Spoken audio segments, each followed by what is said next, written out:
Welcome to the Experience of the Soul podcast with Cynthia Alice Anderson, a weekly show helping you grow, prosper, and evolve. Today, episode 303, Know Thyself. And now, Experience of the Soul. Hello and welcome to the Experience of the Soul podcast. I am Cynthia Alice Anderson. I welcome you into the show.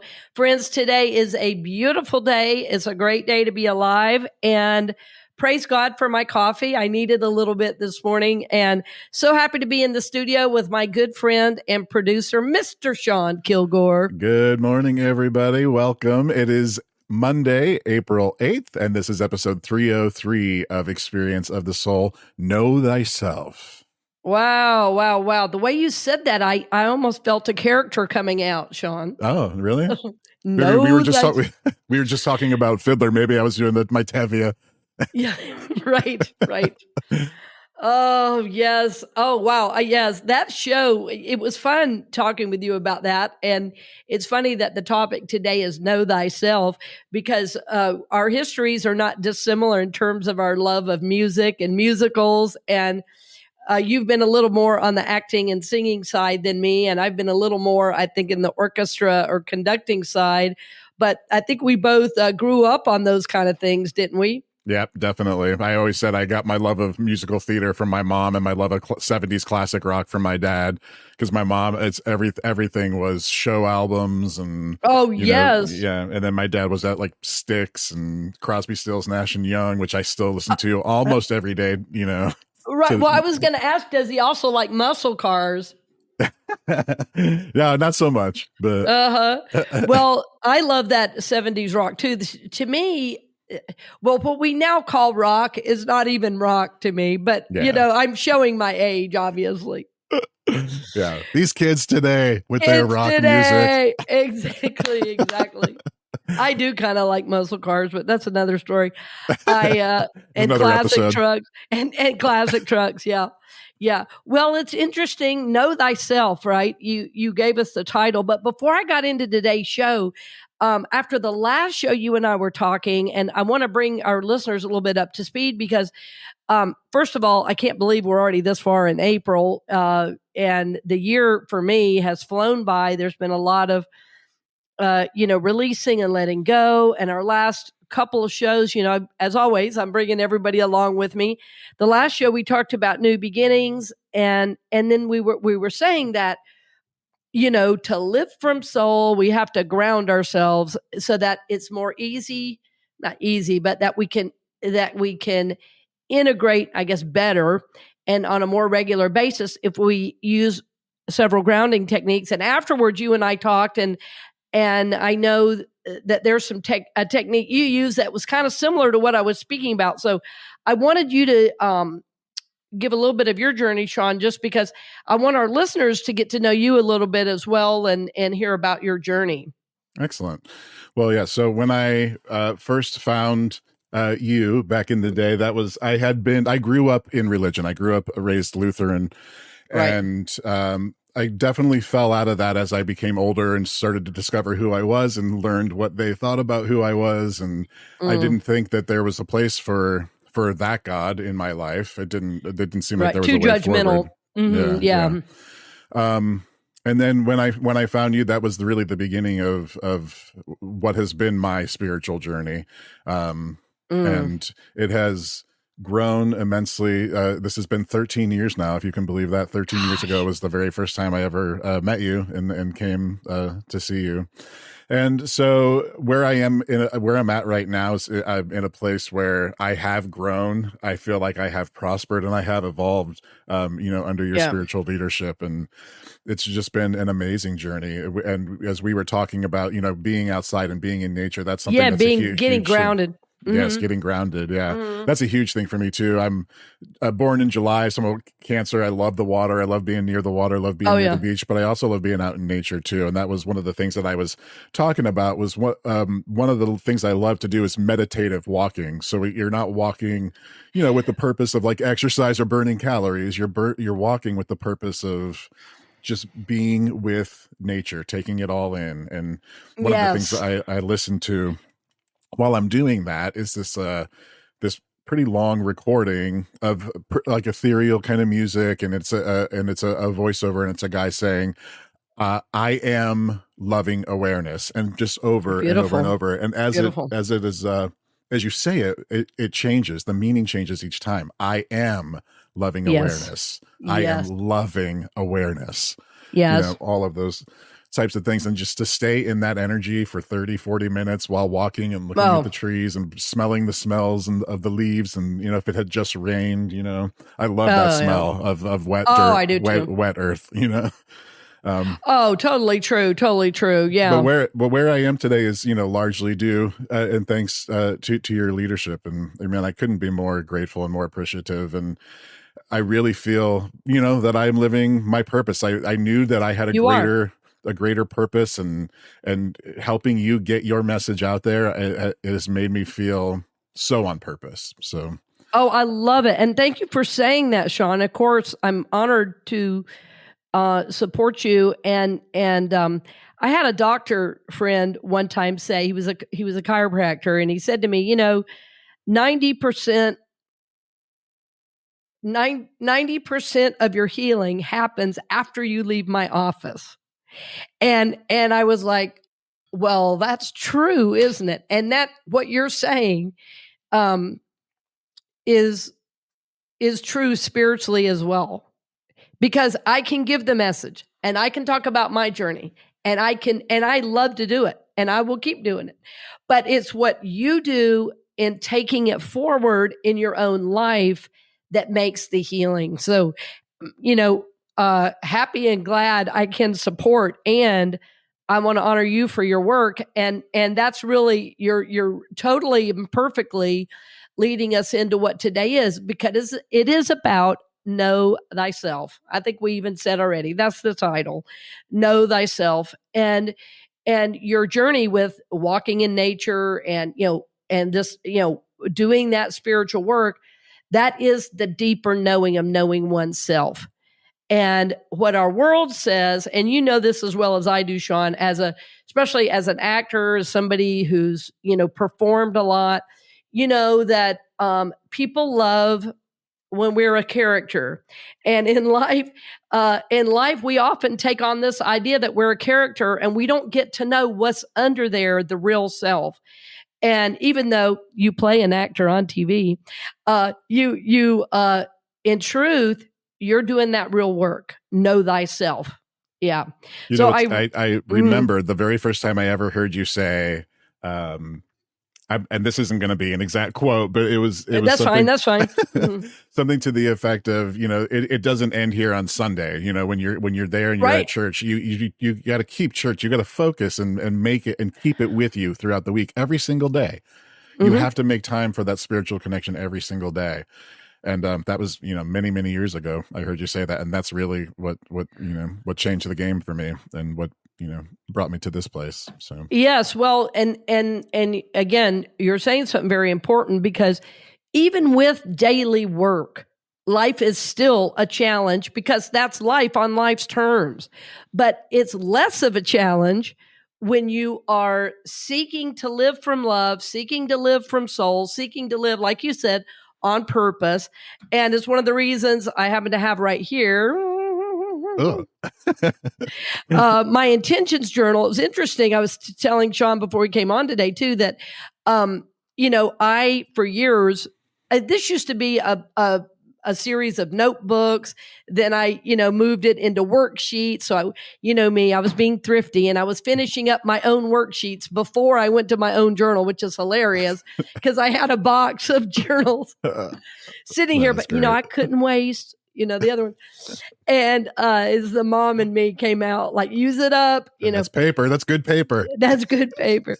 But as I opened this today, it was really funny to just realize the work, the time, the energy that had gone into making this journal, and then the benefit of me just sitting and working again. It was so freeing and so awesome. And it's what the journey is.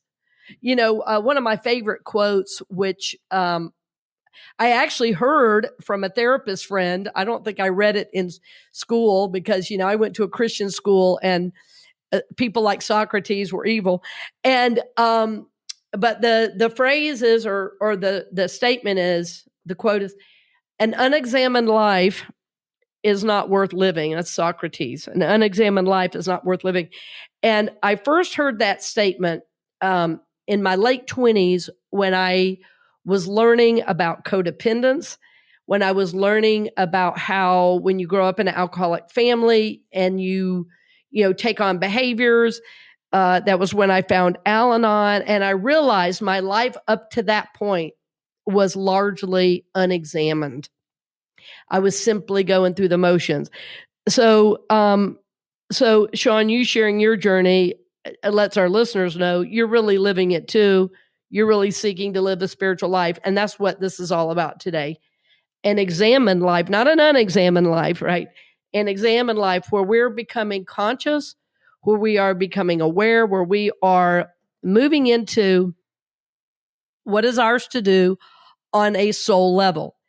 And the beautiful thing about that is, as we do that on the soul level, it starts to outpicture in our work, in our relationships, in our parenting, in our friendships.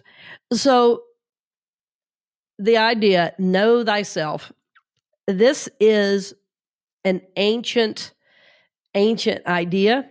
If you've studied Greece or history at all, this is over the temple at Delphi, and it's etched in the stone there. Know thyself. Know thyself. So it is not a new idea that some of us walk through life unconscious, but the leaders, the thinkers, the pioneers, the creators learn to examine what is and what's coming forward to become conscious beings and to live from soul and on purpose. In other words, an examined life. And this is our goal here at the Experience of the Soul. We are living a life, yes, that is on purpose. Yes, that is from soul, but we're not trying to point it a certain direction necessarily, except to evolve. To evolve, we must know ourselves. We must know ourselves.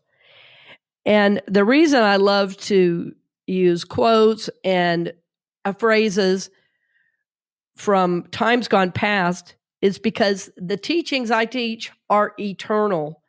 They're not passing fads. They're not new agey. They are grounded in timeless truth.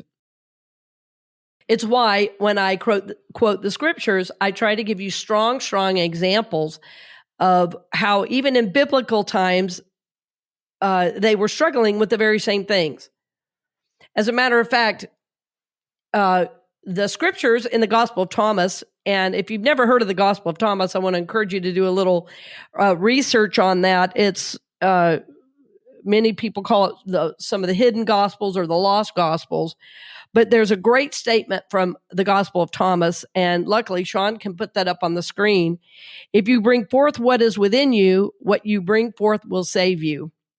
If you do not bring forth what is within you, what you do not bring forth will destroy you.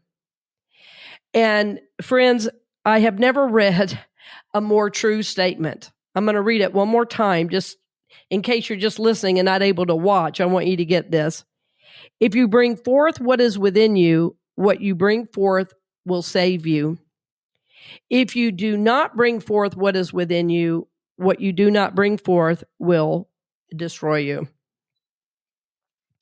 This also takes us back to that wise statement, an unexamined life is not worth living. Know thyself, friends. Know thyself. So there are,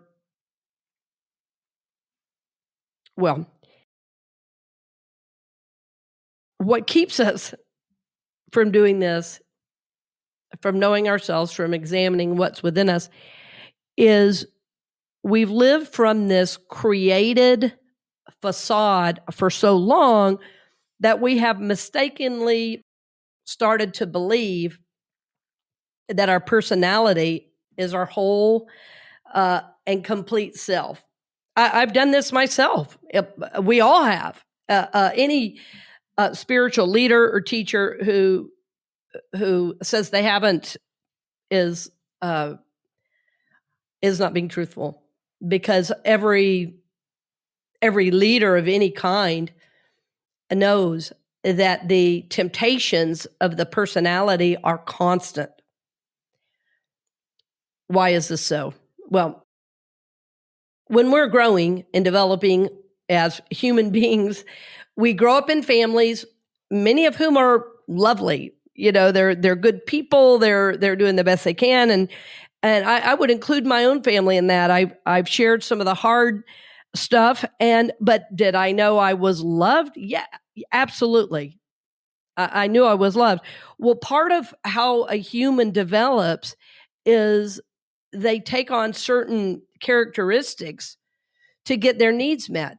That's called surviving. So depending on what our family codes and systems are like, there's whole fields of study on this now called family systems theory. And basically all of psychology is based on this idea that we develop personalities based on how we were raised. And because that personality has helped us as we've developed get our basic needs met, it's hard to believe as we develop that personality self is mostly a false self. We have an ego, meaning our whole life energy, but the spiritual nature gets covered up by this neediness.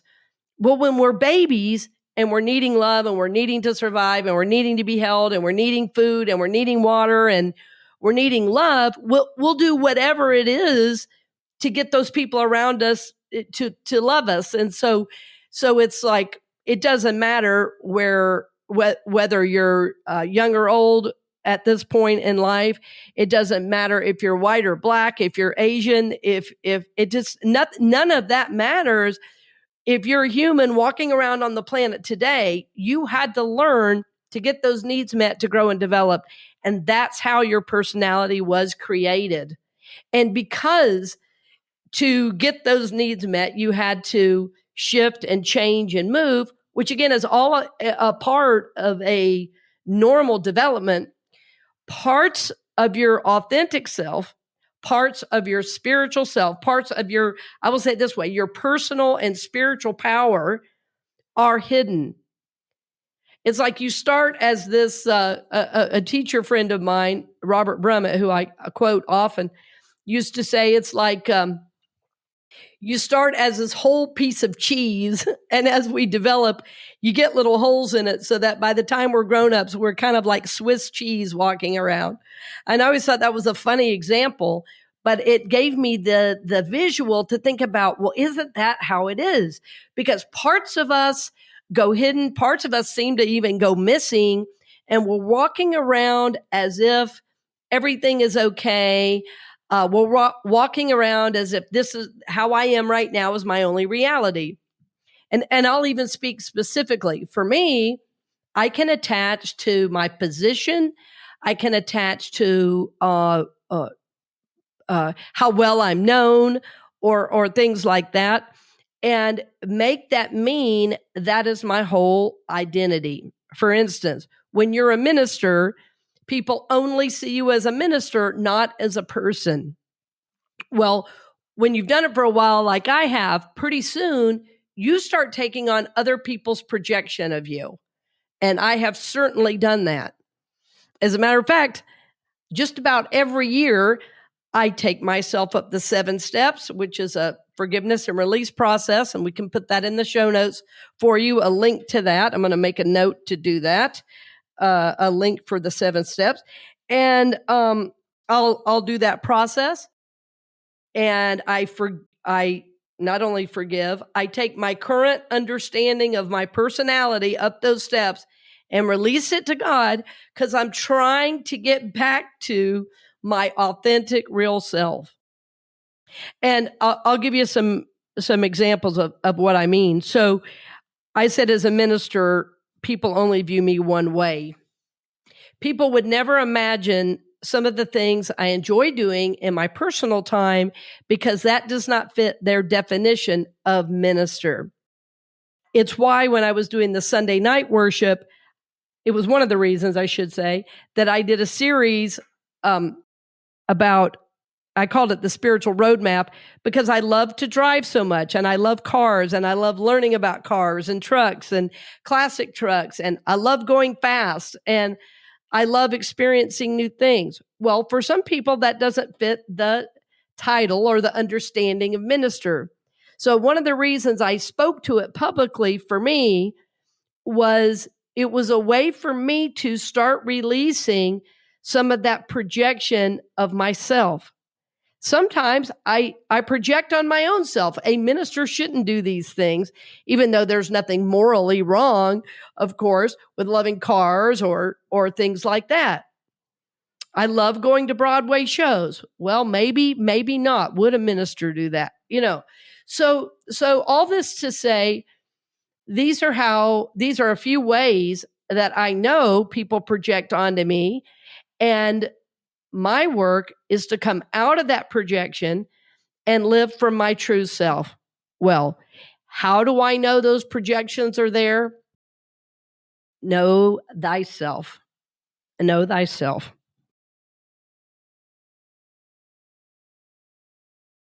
I know by the way I feel. I know if I'm starting to feel judged by myself or by others, that I need to take a look at that. Because the truth is, friends, my guide is God, my source is God. And if I'm living from God, those opinions, those projections, even of myself, are to be released and let go. In the last couple of shows, I talked about releasing old energy and forgiveness. And in that forgiveness work, I was forgiving myself as well, because in that forgiveness work, I would see these self-proclaimed projections and realize that those were really, really limiting my view of myself, and they were really limiting how God could potentially use me to bless others, that I was limiting my awareness of my own self.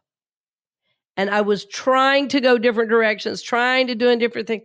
And it's like, I don't need to worry about my next steps. God has got that for me. I don't need to worry about how this looks or that looks. God has got this for me.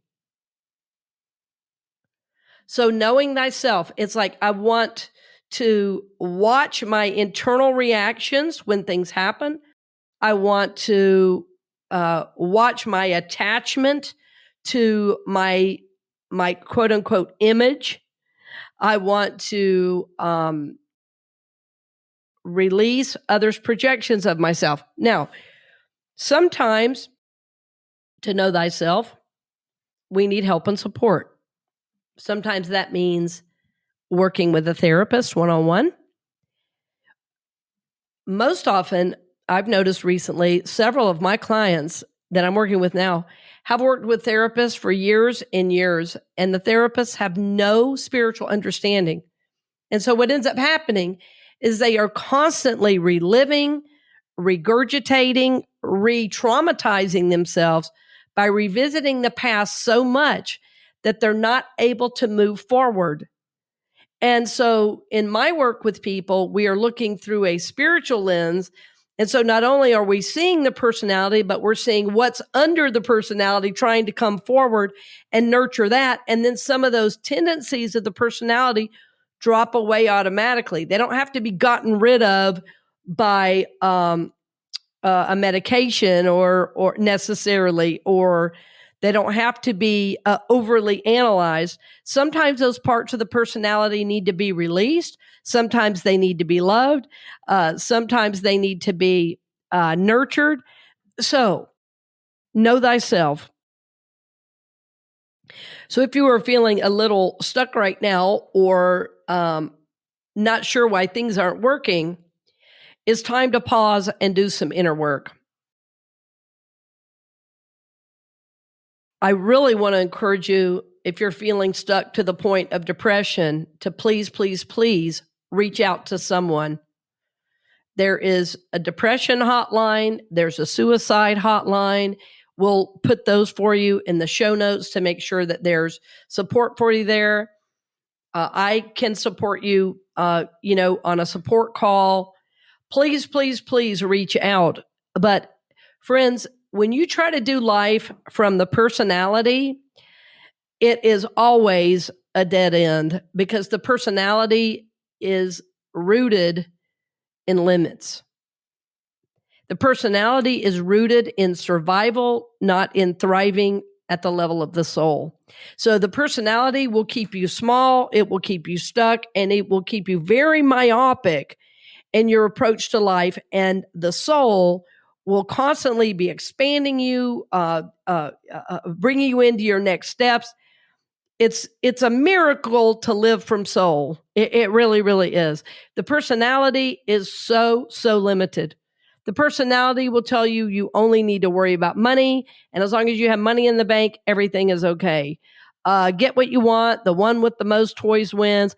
These are the messages of the personality, and sometimes those messages are really, really subtle. And I want you to be able to identify those and to live from soul. It is absolutely a miracle to live from soul. It is.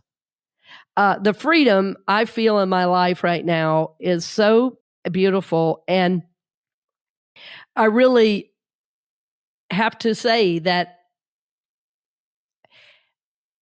this recent forgiveness work really freed me up in a whole new way. And I will say very honestly, I don't feel I've ever been here before.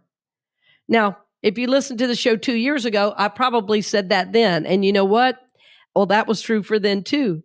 Because what's so amazing as you look inward to know yourself, in other words, if you're diving deep to know what needs to be healed, what needs to be revealed, and reveal that, well, then healing can take place.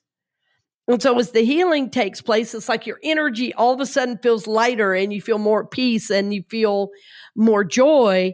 And that's where I am. I was not there a few weeks ago. I just wasn't. And I didn't pretend I was. Right? It's part of the journey up and down. But the way we grow is to know thyself. In other words, to examine what's there. What are our likes and dislikes? What are our likes and dislikes? What are our tendencies? What are our desires? And looking at those and rather just mindlessly operating, becoming conscious, like bringing those to light. There's a prayer called the grace prayer. And Sean, I don't know if you can look that up quickly or not, but I probably have a copy of it. It's called the Grace Prayer, and the words are something like, God, heal what needs to be healed, reveal what needs to be revealed. I do have it here. Can you read that for me? Sure. Lord God, Heavenly Father, bless us and these thy gifts, which we receive from thy bountiful goodness through Jesus Christ our Lord. Amen. It says, or alternatively, the eyes of all look to you, O Lord, and you give them their food at the proper time. You open their hand and satisfy the desires of every living thing. Both beautiful, but not the prayer I was talking about. Well, hey. Yeah, it's a unity prayer. It's like reveal. Okay, type in the words, and I just keep this all on the air. Don't edit this out because this is how sometimes it's fine. It's like reveal what needs to be revealed, heal what needs to be healed. And if you can't find it quickly, I will find it and put it in show notes. Yes. Reveal that which needs to be revealed. Heal that which needs to be healed, so I can glorify you, God, and live in the fullness of grace. It is finished. Yes. Read that one more time. Gosh, that just gives me God bumps. Yeah. I love that one. Mm-hmm. This is the full grace prayer. I'll start from the beginning. Yeah, there's more there. Mm-hmm. For thee I thirst. Yes. Into thy hands I commit my spirit, my soul, my body, my life, this problem, all unforgiven states. Thy will is my will. Thy will be done through me. Heal me at depth. reveal that which needs to be revealed, heal that which needs to be healed, so I can glorify you, God, and live in the fullness of grace. It is finished. Beautiful. Yes. The grace prayer. That one has gotten me through a number of life's trials. I remember when I had first moved to Kansas City, I had left my entire music career in Seattle. People thought I was just absolutely nuts. And I kind of did too. Once I got there, I said, oh my goodness, was this a good idea? And this prayer, literally somebody put it in my hand and said, I think this is for you. It was really such a time of being guided. And that prayer, I said that prayer every day, like 3 times a day. I'm surprised I couldn't pull it up in memory. So my commitment to my podcast audience and friends is to commit that to memory before our next show. That's a great, great prayer. And I think we'll support you in this idea. Sean, at the end, I'm going to have you say it. We're almost wrapping up here, so don't go away. I want you to read it for us again at the end. But friend, it totally encapsulates and wraps up what I have said. I may not have said it well, is that we are seeking to know ourselves so we can glorify God. We're seeking to remove the blocks, right? To remove these aspects of the personality that we become overly identified with and attached to as if they're our reality, and let that Spirit of God, live and shine in and through us, so that our lives are not only blessed, but that we can be a blessing in the world. And of course, so that we can glorify God. It's like I often say, we're here to grow, prosper, and evolve. Why? Because that glorifies God. It's like that is all the good that we're here to bring. So I want to leave you with this prayer. And Sean, if we can put it, if there's room in show notes, that would be great. Absolutely. And I'll also share it separately with my email list in an email. And that gives me the point to mention, friends, if you listen to the podcast and you're not on my email list, I send a weekly message, and it really might support your journey even further to be on the email list. And you can just go to my website and sign up there at CynthiaAliceAnderson.com, or they can even contact you, Sean, right? Through Absolutely. Well, actually, we will post that prayer on the social media also. Oh, perfect. But yeah, let's do that. Anytime you want to get in touch, you can always get in touch through social media also. Very active on Facebook, Instagram, and YouTube. Yeah. And friends, please subscribe, follow. And here's what I've learned. I have really had a love-hate relationship with technology, and because of how it can be used negatively in our world. But that said, we're not using it negatively. We're using it positively. And a friend of mine said to me, who's a great supporter of the show, she said, well, with you and social media, she said, let me say this. Doesn't the Dalai Lama use a computer made by the Chinese who have imprisoned his own people to get a message back to his own people? I said, well, yeah. And she said, so it's how you use it. And, because I just was struggling with that. And the truth is, friends, we're not trying to sell you anything you don't need. What we're trying to do is make life better for you, because you're living a life from soul. And every time you follow, subscribe, like, comment, that tells all those little minions, all those little algorithms to go to this person for spiritual support. So it's like, if this supports you, those little things of liking and subscribing will not only help you get more of it, it'll help more people get more of it. And that took me a long time to just accept and be okay with. What I'd like to add to that is, even though our mission is grow, prosper, and evolve, the work that you're putting out there, that I'm thrilled to be supporting, is also helping us find peace in a time when it's very hard to find peace. Yes. You cannot look at what's happening in the world and find that peace within yourself. So that, I believe, is also a big goal for us, is to help us all get to that place of. Yes, you're right, Sean. And it's like we're constantly having to refocus and go inward.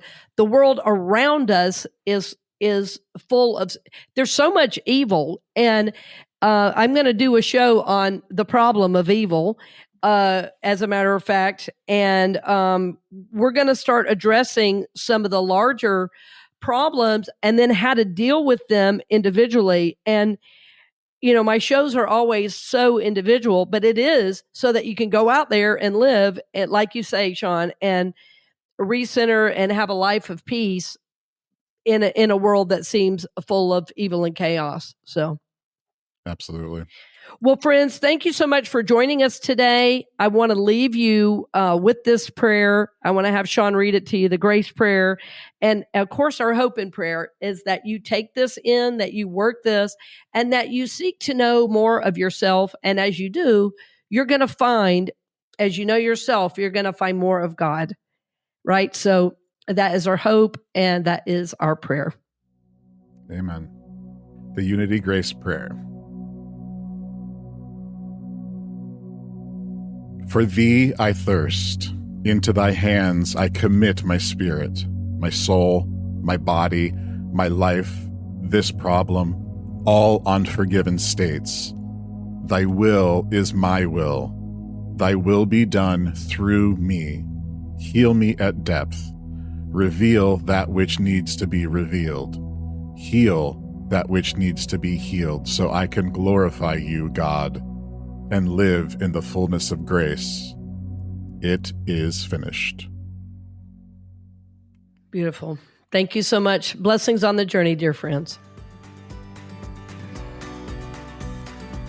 We hope you've enjoyed this episode of the Experience of the Soul podcast with Cynthia Alice Anderson, helping you grow, prosper, and evolve.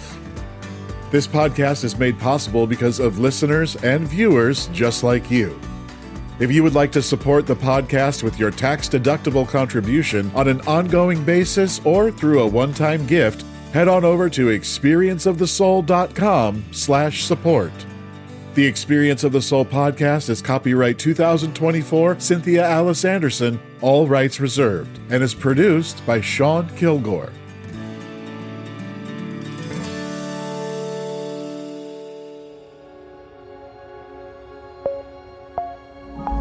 A production of the Soulworks Group, Incorporated.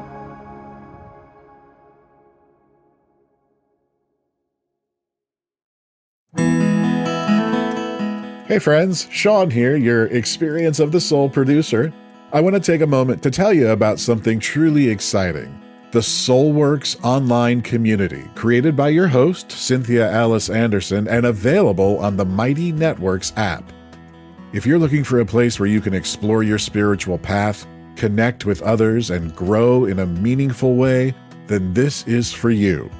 Soulworks is so much more than an online community. It's a safe, inclusive space for spiritual exploration, self-discovery, and personal transformation.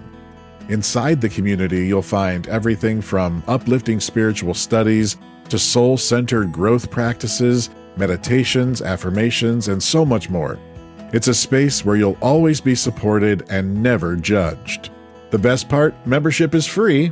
You'll have access to powerful resources, inspiring content, and a supportive group of like-minded people who are all on their own unique spiritual journeys. And if you're ready to dive deeper, there are premium options available to enhance your experience, with a live Monday night talk series and extended, deeper meditations. If you're seeking a place to connect, grow, and nurture your soul, we would love to have you join us in the Soulworks community and see where this journey can take you. Visit my.soulworkscommunity.com today.